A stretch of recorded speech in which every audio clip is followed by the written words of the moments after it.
This is Professor L.B. Gayakawad's English Literature Web YouTube channel.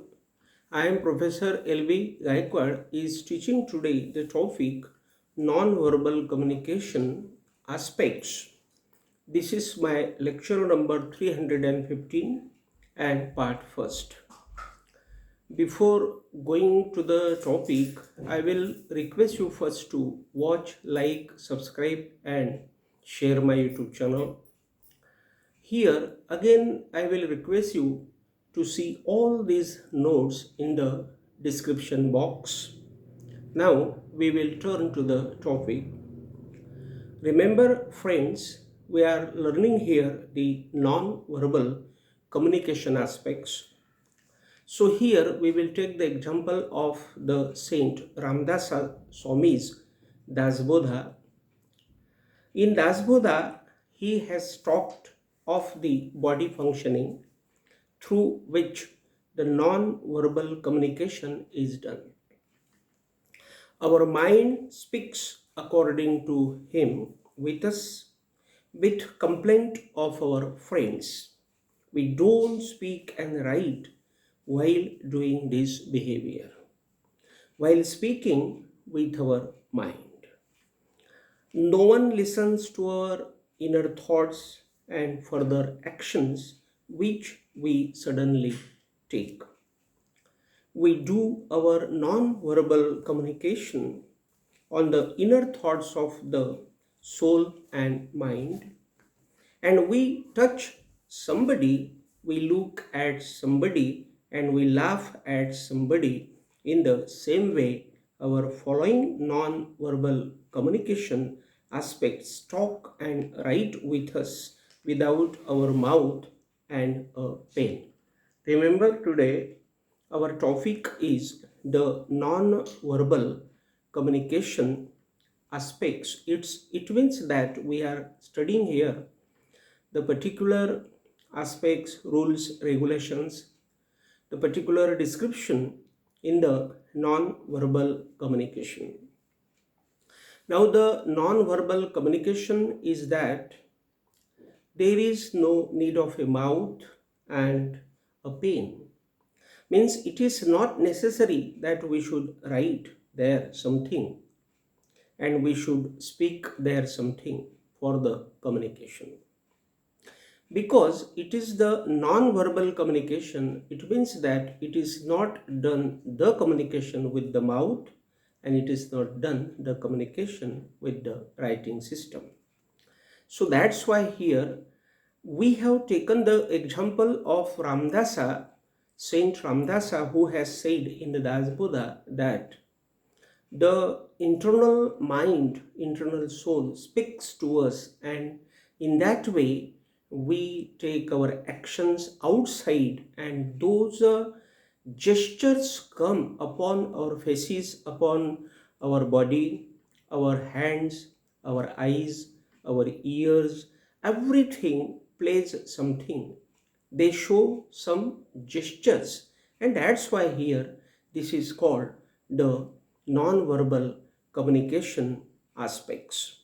Now we are discussing about the aspect that is called the facial expressions. Facial expressions means we are studying here the expressions, the descriptions, the gestures, the postures which are seen on the face of the persons.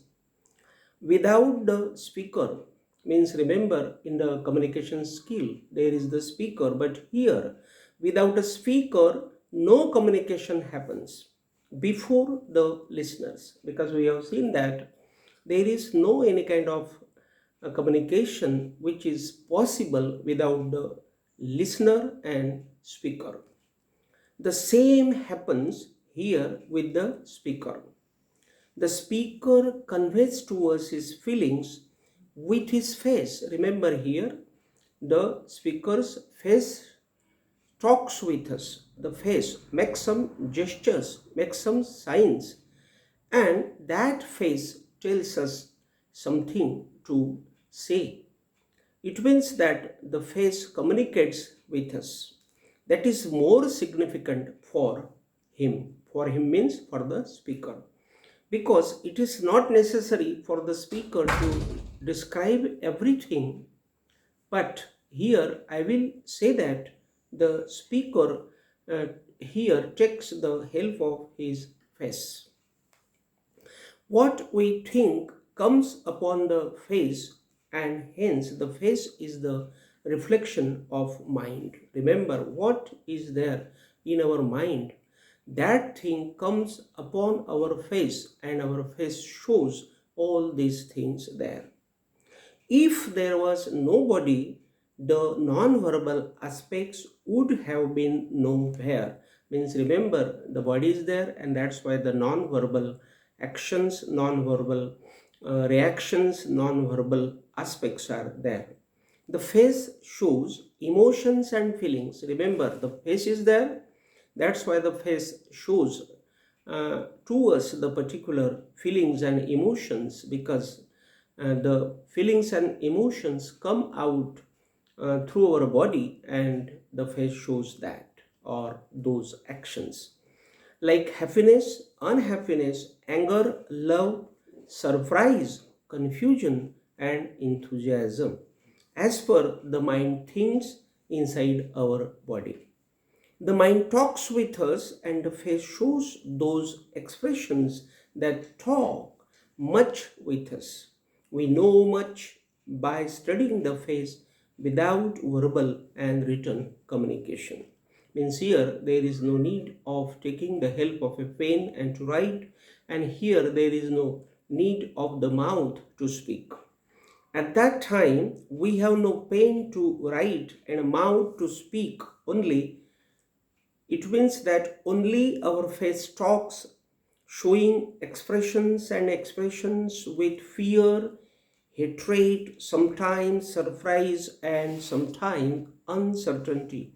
Means all the cares and worries are shown by the face here as the communication, as the dialogue with others. The facial expressions are shown by the speaker through the mouth open, wide, or closed. Means the condition of the mouth becomes open, means the mouth is open, then wide, the mouth is wide, that is extended, and there is the mouth closed, means the mouth is there limited. The eyelids are lowered or raised to express feelings on the face. Remember, our eyelids, some men have the habit that their eyes, their eyelids show too much expressions. Here we have seen. The nose is observed relaxed or wrinkled to speak out. Remember, if something happens against the person, that person shows that action, that sign through the nose. Means his or her nose makes some action by which we can say that this gentleman has not liked the particular thing. The cheeks act drawing up or back, means the cheeks also go back and come out. In this way, the cheeks also show the actions, and with these actions also we know that the facial expressions communicate with each other. The forehead is lowered and raised. Eyes can effectively convey to us the expressions to express our interest, our anger, our love, our lust, and greed. Here I will give you the example of the film stars. When we see those film stars, then we will say that their eyes, their nose, I will say their ears, every part of their face talks with us, and this happens I will say non-verbal communication aspect. But we should not forget that the mind is the mastermind behind activities of the facial expressions. Here we do all the facial expressions, but all these facial expressions are done only on the support of our mind, our heart, because all those things come out through our mouth, not through our mouth, but they come through our body, through our soul, through our heart. And all this come upon our face, and the face shows all these signs and expressions. So here today we have seen the topic non-verbal communication aspects, and in the sense of this topic we have seen the facial expressions. Again we will see the new topic when we will be in front of each other. Till then, thank you very much.